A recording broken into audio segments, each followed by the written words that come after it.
Alright guys, this is Woefully Overconfident, the first level of Ewan's Last Stand. I'm going to show you how to get the most amount of gold. Remember, this first set of videos is just the tutorial, so the times aren't going to be right. I'm not doing as fast as possible. I'm going to try and explain it. If you were to do this on a standard campaign, you have to kill Ewan right here. But first, you have to kill the little statue thing, or you fail. As I mentioned in the first video about the tutorial, we are going to rush it, which means going straight after the shrine. This shrine only has 75 health, which makes it really easy to kill. So first thing what we want is we're looking for a solitary Garu as soon as possible.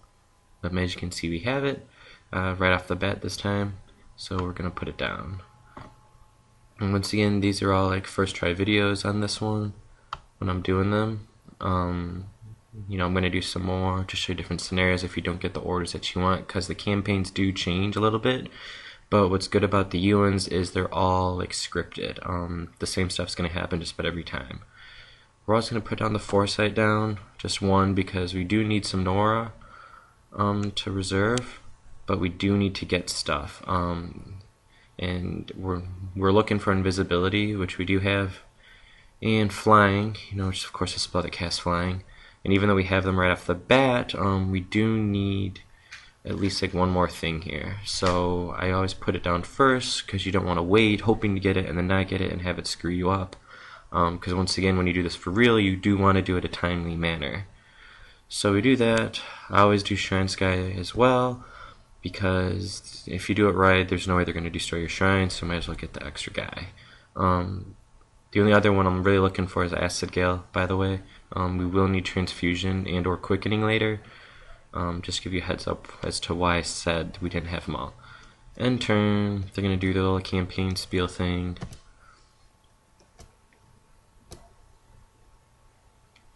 My turn now.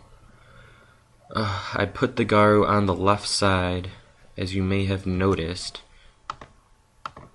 because you don't want to go to the right side, as you will see, because I got like the mead trap, and when you do that, I think like 4 drunken thugs come up. I'm not going to do it right now because it'll mess it up, obviously. But then that'll take away your invisibility, and you can, you don't want your Garu to die. You can, right now, we're going to be moving, I'm going to put invisibility on them. You notice I couldn't cast flying because it cost 35 instead of 30, like your typical spells. I'm going to move to this spot right here. There's the mead trap that I spoke of. You don't want to move to this spot where my mouse is, because that's where this little drunken thug guy might go. Obviously, you don't want to get into any conflict. What is noted, though, is if you don't have invisibility and you only have flying, it is okay to cast flying and move to like about where my mouse is right now. Now that may seem like a death trap, but it's not. Some of these little Dwarven Defender guys and maybe the Sharpshooter guys attack him, but they don't swarm on you and kill you. So as long as you cast invisibility on the next turn, you will be okay. I'm not going to do that in this video because, it's the safer route to go with invisibility. I'll do it in another video when I do the run-throughs, just so you can see, because, sometimes, of course, you don't get the spells that you want, but, that's what makes the game. And you can see the Dwarven Drunken Thug guy moved, but he's nowhere near us, so we're good. And we do have Acid Gale, so we basically have everything we need to beat this one. I'm going to click it anyway. Get flying. So, Floating Bear. You don't have to worry about detection really on this level, which is good. On some of the other ones I'll show you, you have to be careful. None of these guys even move at all, which is great about, the campaign being scripted, as I mentioned. But that's why you want to use invisibility. Obviously if I just tried to go through this without giving him invisibility or flying, they're going to obviously kill him. So, right there, everything's good so far. Gonna end turn. The only, before somebody asks a question about the Shrine Scry, and the danger to your shrine, I will point out that this Griffin Rider here will slowly make his way over there. So you don't want to mess up. It's really easy to do these without messing up, but if you do start to mess up, like, you will eventually lose. So if you mess up, either try again or really try and hurry it. Next step, we're going to go right here to where my mouse is. Obviously it's not being detected, but I will point out as to why I moved to that specific spot.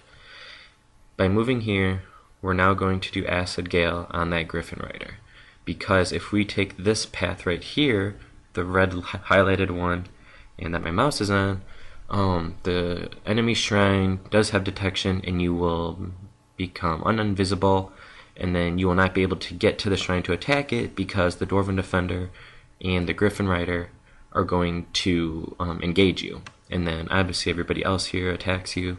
So you don't really want to do that, of course. So we're going to do Acid Gale. It doesn't matter if you do it this turn or next turn, they're not moving. I'll just do it to show you. And then next turn, do not move now still, even though you can go. You want to save up your AP. But you can see where I'm going to move next turn. Once again, the reason we're waiting is because once you go into that area, you lose your invisibility, and then they will start attacking you, and there's no reason to do that and risk dying when you can completely do it without even getting touched. More of you and talking. Alright, and you can see we're only on turn 10 too, so just about all these you can beat definitely by like the 12th turn, depending on how your rune reveals go. So now you can see we have a whole whopping 15 AP, which is plenty. It's only going to cost us 3 to go. We get the little Nora burst, which you don't really need. Once again, as to why the Solitary Guru, as I mentioned in the first video that explains my deck here, or Rune Manager, is because he's going to get massive bonuses. I mean, you can see his base attack is 10, it's modded all the way up to 23 right now. That is because he gets points for all the fonts that your enemy has, and he gets bonus for being by himself, and most important is he gets a bonus for attacking the shrine, and he doesn't lose attack power like a lot of guys do. So now we're going to attack it. It does have 75, so you need to attack 3 times. There are 2 ways to do this.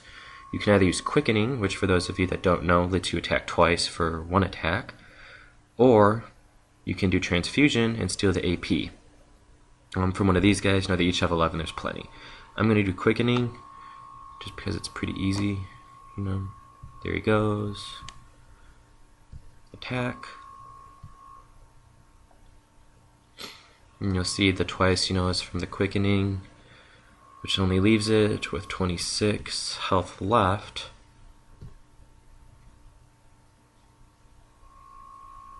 And that's what we do when he's dead. So there you go.